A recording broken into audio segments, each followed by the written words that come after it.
არო მოკლედ ეხლა ვუყურებდი დანდოდანს მესამე სერია დავამთავრე მეორე სეზონის ხო და გადავწყვიტე რომ ბარემ ჩამეწერა ვიდეო მაგასთან დაკავშირებით არა მესამე სერიასთან დაკავშირებით არამედ ზოგადად დანდოდანზე რას ვფიქრობ და როგორი ანიმეა ზოგადად ვიდეო შედარებით ან სპოილერებით იქნება იმათთვის არის ვისაც ნანახი აქვს უკვე შესაბამისად გაითვალისწინეთ. შეიძლება ბევრი სპოილერი არ ვთქვა, მაგრამ მაინც გაითვალისწინეთ, რომ ნანახი უნდა გქონდეთ რაღაც ან თუ არ გაქვთ ნანახი, არ უნდა გადარდებდეთ, რომ სპოილერები იქნება. მოკლედ, რას ვფიქრობ დანდოდანთან დაკავშირებით. მოდი პირველი დავიწყებ ამბით. რაღაც მხრივ განსაკუთრებული ამბავი აქვს, მაგრამ ამოდროულად ძალიან ბევრი რაღაციდან აქვს აღებული. სტილით რა თქმა უნდა გავს new gen ანიმეებს ხო რაღაც new gen ანიმეებს შონენებს ოღონდ მაგათი Chainsaw Man-ს ან რავი Jujutsu Kaisen-ს ოღონდ Jujutsu Kaisen-ი კომედია რო იყოს მთლიანად რაღაც მხრივ მას რაღაცას გავს საკმაოდ კარგად აკეთებს მაგას მანგა არ მაქვს საკითხული სხვა შორის მაინც რო იცოდეთ ან მანგა არ მაქვს საკითხული უბრალოდ ანიმეს მიხედვით ვლაპარაკობ მთლიანად მანგაში არ ვიცი რა ხდება როგორ არის სიტუაცია. მე ვაპარაკობ სრულად ანიმეს მიხედვით. ბოლო პერიოდში ძალიან პოპულარული გახდა მსგავსი სტილი, რაღაც კომიკური შონენ სტილი, რომელსაც ფლეში ანიმაცია აქვს და თავი პერსონაჟი რაღაც ცოტა უფრო კომიკური ტიპაჟი არის, რაღაცები, უბრალოდ რაღაცები უნდა. ძირითადად შემთხვევაში გოგო უნდა, რადგან ბიჭები არიან ხოლმე უმეტესად თავი პერსონაჟები. მაგიტო. ხო, ამბავი ბიჭის კვერცხების გარშემო ბრუნავს, ხო, არ დაკარგა კვერცხები და ეხლა უნდა იპოვოს ისევე და უნდა დაამარცხოს ვიღაცები, რომ იპოვოს ეს თავისი კვერცხები, ოქროს კვერცხები. გინტამა, ვისაც გაქვთ ნანახი, გინტამა, მაგიდან გემახსოვრებთ, ვინც არიცით, გინტამა ნიშნავს ვერცხლისფერ სულს და გინტამა ნიშნავს ოქროსფერ კვერცხებს. და გინტამაში ხშირად არის ხოლმე მაგაზე ხუმრობა. შეიძლება მაგიდანაც აქვს ინსპირაცია აღებული, იმიტომ რომ შედარებით ახალგაზრდა მანგაკა არის, ახალი მანგაკა არის. მე თუ სწორად ვიცი, Chainsaw Man-ის ავტორის ეს იყო რა ქვია, თანაშემწე იყო და ეხმარებოდა, ხო, რაღაცებში. და მაგან მისარჩევა არ ვიცი ზუსტად არ ვიცი მაგრამ მე მგონი მაგ Chainsaw Man-ის ავტორმა Fujimoto მისარჩევა რომ პირველი მანგისთვის რაც გინდა ის გამოიყენებო აბსოლუტურად და ყველაფერი ჩაყარება რაც კი მოგვეფრიქდება ყველაფერი ჩაყარება და ეგრე აწყო ამბავი რაც პრინციპში ეგრე გამოვიდა იმიტომ რომ ხო უცხო პლანეტელებიც არიან რაღაც UFO-ებიც არსებობენ და თანამედროვე რა ქვია მაგას ლეგენდები რაღაც აქვია მაგას და არ მახსოვს რაღაც მომოს რა ძალაც აქვს რომელსაც ხო არ რაღაც მიქსი არის მაგ ყველაფერსთან ნებისმიერ რაღაცის გამოყენება შეუძლია ზოგჯერ ორივეს ერთად იყენებს ხო ეხლა მეორე სეზონში მაგათი ეგრე არის ორივე ერთად არის და ორივესთან უწევთ გამკლავება და ზოგადად ამბავიც ხო ეგრე იწყება მომოს და ოკარონს შორის და პირისპირება ეგ არის რომ ოკარონს UFO-ების ჯერა და მომოს მაგ რაღაც ლეგენდების და ძალების შესაბამისად ეხლა ამბავი როგორც ასეთი მაინც და მაინც საინტერესო არ არის ეს რო შეხედო ხო მაგრამ ახალისო არის რაც უნდა იყოს ეგ არის იმიტომ რომ კომედია არის საბოლოო ჯამში რაც არ უნდა ძალები იყოს და რაც არ უნდა შეეძლოს რაღაც სერიოზული სცენებიც რო იყოს მაინც საბოლოო ჯამში კომედია არის და აქედან გამომდინარე ბევრი არ მოითხოვება ხო რომ ახალი რაღაცები შექმნას ამბავში და ახალი რაღაცები გადმოიტანოს ну კი შეიძლება კომედიაშიც იყოს მსგავსი რაღაცები კომედიის კუთხით მაგრამ ну მაგ მხრივ თვლი რომ აქვს რაღაცები თავისებური რაღაცები თანამედროვე ძველ რაღაცებსაც იყენებს ხო ამიტომ არ ვაფასებ რაღაც სულად ხო კარგი არის რასაც აკეთებს კარგი არის ერთადერთი პრობლემა ამბავთან მიმართებაში ალბათ რაც მაქვს ეს არის რომ ავტორს ზედმეტად ბევრი სექსუალური ხუმრობები აქვს სექსუალური ხუმრობები არა უფრო მეტად ის არის რომ მომოს აუპატიურებენ რაღაც ყველა ვინც კი თავს ესხმის ცდილობს რომ მომო გააუპატიუროს რატომღაც ამას მიმებიც არის მე მგონი უკვე ძალიან პოპულარულია ეგ თემა რომ ყოველთვის მომო როცა რაღაცაში ვიღაცა თავს ესხმის ყოველთვის გაუპატიურებას ცდილობენ და ამავდროულად იმას რა ქვია კანონის შემთხვევაში ყოველთვის კვერცხებზე ხდება ორიენტირება ხო ну ამბავს მაგის გარშემო ბრუნავს სიტუაცია ხო, ნუ ერთ-ერთი მაგ კუთხით შეიძლება ვთქვა, რომ არასასიამოვნოა ხო, მე მაინც და მაინც მასე ხშირად რო იყენებს მაგ ყველაფერს. მაგრამ დანარჩენთან მიმართებაში პრობლემა არ მაქვს. ამბავთან მიმართებაში ყველაზე მეტად რაც მომწონს, ნუ ამბავი არ არის ეგ უკვე უფრო მეტად ზოგადად როგორც ხდება რაღაცეები, მაგას უფრო უკავშირდება ალბათ. მაგრამ შეგვიძლია ამბავშიც გავატაროთ. ინტერაქციები მომწონს ძალიან, როგორც ლაპარაკობენ ხოლმე. აი, ძირითადად შემთხვევაში კორეულ სერიალებშია ხოლმე ხშირად არ უყურებ, მაგრამ კორეულ სერიალებში და ფილმებშია ხოლმე ეგრე რომ სულ ლაპარაკობენ და სულ რაღაც ჩვეულებრივად ლაპარაკობენ, ძალიან ბუნებრივად ლაპარაკობენ, ხო? და ეგ სტილი აქვს ზუსტად დანდანასაც ერთმანეთს რო ლაპარაკებენ, ერთმანეთს თან ეხუმრებიან, თან სერიოზულად ლაპარაკობენ, რაღაც ნამდვილი რეაქციები აქვს, ემოციები აქვს, გამოხატავენ ყველაფერს და ყველაფერს ამბობენ აბსოლუტურად, ხო? და სასიამოვნო საყურებელია ხოლმე. პირველი შეხვედრაც კანონის და მომასი საკმაოდ სასაცილოც არის და რა ქვია, საინტერესოც არის ესე რომ ვთქვა. მაგრამ ნუ ყველაზე მეტად რომ გამოვყო, ალბათ ჯიჯის და უკანონის ურთიერთობა მომწონს ყველაზე მეტად რაღაც, იმიტომ რომ ერთმანეთთან ხო ექიშპებიან რაღაცა, ედარებიან ერთმანეთს და თანამედროვეც მაგაცები არიან. ნუ მეორე სეზონიდან გამომდინარე რომ უკეც მაგაცები არიან რაღაც და მეგობრად თulis უკანონი უკვე. თან უკანონს ხო მეგობრები არ ყავს რაღაც პირველად არის რომ ვიღაცასთან თან მომოთან მოსწონს და მომო მაინც და მეც მეგობარი არ არის და ჯიჯი პირველი მეგობარი არის და ნენა როგორ მიუხედავად იმისა რომ ძალიან განსხვავებულები არიან და სხვანაირი ტიპები არიან და რაღაც ჯიჯი ცოტა უფრო პოპულარული ტიპი არის და რაღაც ჯეკ ტიპი არის ნენა რომ ურთიერთობაში შედიან და ერთმანეთი მოსწონთ ესე ვთქვათ და საუბრის კუთხით ისიც მომწონს ოკარუნი რომ გარდაიქმნება ხოლმე ტურბოგრენით რომ გარდაიქმნება ხოლმე მაგას რომ რაც ძალიან დასტოირე და ძალიან დეპრესიაში რო არ და ესე ლაპარაკობს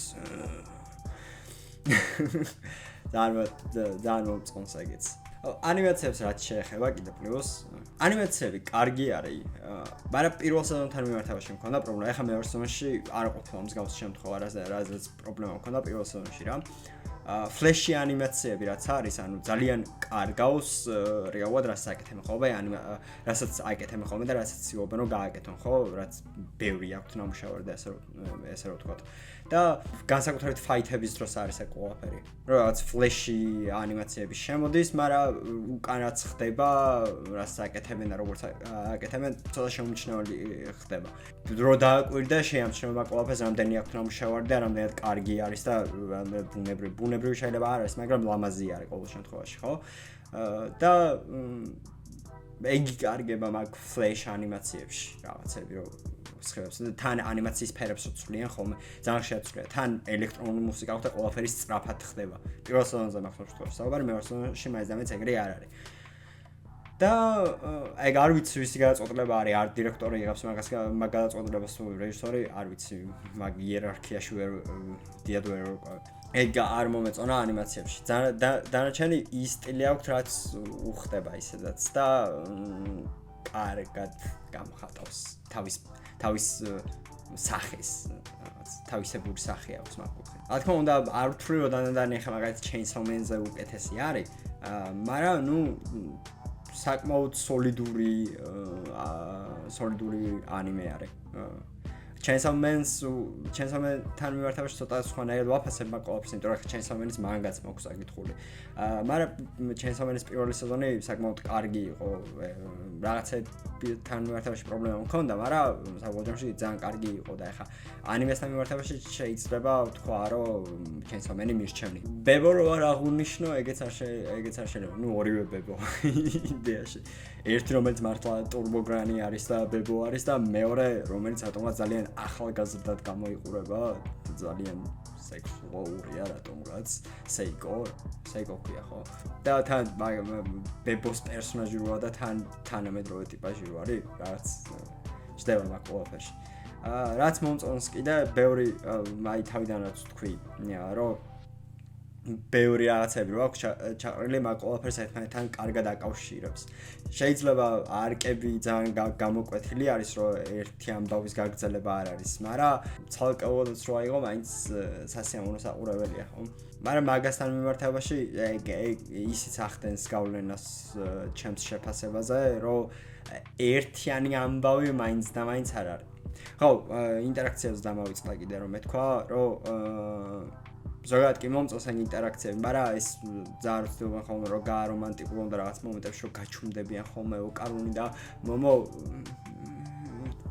რაღაცნაირია რა, დიდად არ ჯდება ხოლმე მთლიან იმაში რა ქვია, სცენაში და ამბავში რაღაც ანიმაციაში რაღაც რო გაჩუმდებიან ხოლმე და ეგეთ რეაქციები რო. არ ჯდება, მაგრამ ნუ მაგაზე არ მაქვს პრობლემა. ეგ ბევრ რაღაცას არ აკლებს ახლა რა. სტაბილური ამბავი რო არ არის და რაღაც ძალიან მცირედ რაღაცა არის, რაც მთლიან ამბავს კრავს, ეგ ცოტა პრობლემატური არის. მაგრამ ეგ ეპატიება იქიდან გამომდინარე, რომ კომედია არის. ჩემი აზრით, რა თქმა უნდა, ვიღაცები შეიძლება არ დამეთანხმონ, ვიღაცებს შეიძლება ეგ ვიღაცებს შეიძლება ეგ საკმარისი იყოს, რომ ეგ რაღაც კრავს. ან ვიღაცები თვითონ რომ არ ამართლებს, არ ვიცი.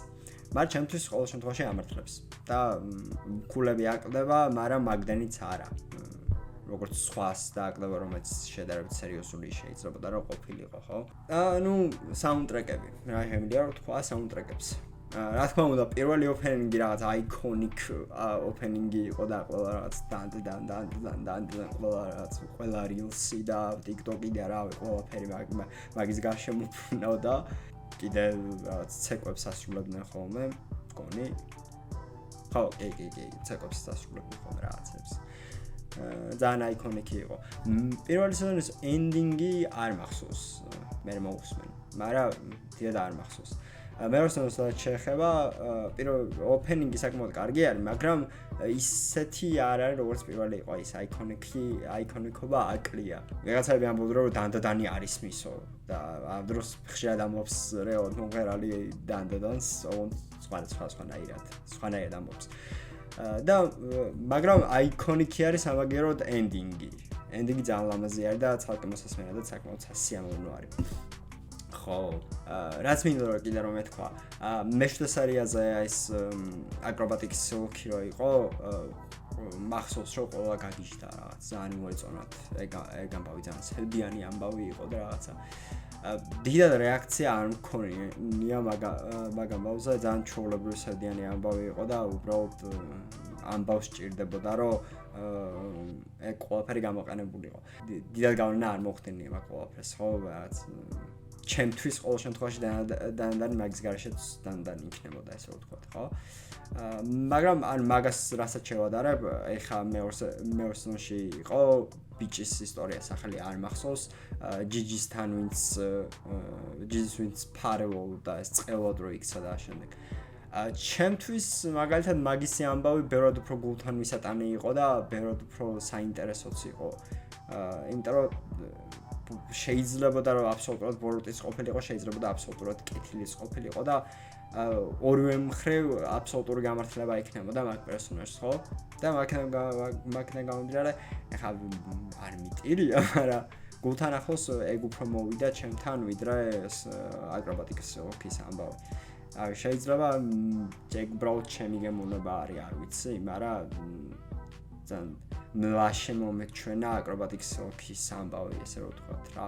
თან მეორე სეზონში მაგ ბიჭის ამბავი რაღაც რას გააკეთებდა, ანუ საბოლოო ჯამში როცა მაგ საშუალებას მიცემდა ჯიჯი, საინტერესო იყო. ნახეთ რაც გააკეთა, ეხლა უკანონო ეჩხუბა და მომასაც დაარტყა, მაგრამ მაინც საინტერესო იყო. ეგ ფაითი საკმაოდ კარგი იყო, ძალიან მომეწონა ეგ ფაითი. და უკეთესი ანიმაცია ჰქონდა მაგის რა ქვია ფეხბურთის თამაშს, ეს ბურთს რო აკეთებდა სულებისგან, ვიდრე ბლუკის მეორე სეზონს, რა ვიცი. რაც უცნაურია. უცნაური არ არის, ბლუკის ცალკე თემა არის საერთოდ. ხო, მოკლედ ეგეთი ამბავი რა. მომწონს დანდადანი, შეიძლება სხვა ანიმეებით მიჩნდეს, მაგრამ სასიამოვნო საყურებელია და ბევრს ურჩევ რომ უყუროს რა. ეხლა ამ ვიდეოს თუ უყურეთ სპოილერებით, მაგრამ აქვს მაგას მნიშვნელობა, გირჩევთ რომ უყუროთ. ვინც უყურეთ კიდე? მოკლედ ეს ხო და ეს მინდოდა რომ მეთქვა. მადლობა ყველას ვინც ვიდეოს ბოლომდე უყურეთ. თუ მაგწონთ ვიდეო და ლაიქეთ, თუ გამოწერილი არ გაქვთ არხი, გამოიწერეთ. და ქვემოთ კიდე Instagram-ის ლინკი არის, თუ ჩემთან კონტაქტი მოგინდებათ, ან რა ვიცი. Instagram-ზე არაფერი არ მინდევს, მაგრამ რა ალბათ დავდებოდეს მე რაღაცას, არ ვიცი. კარგად.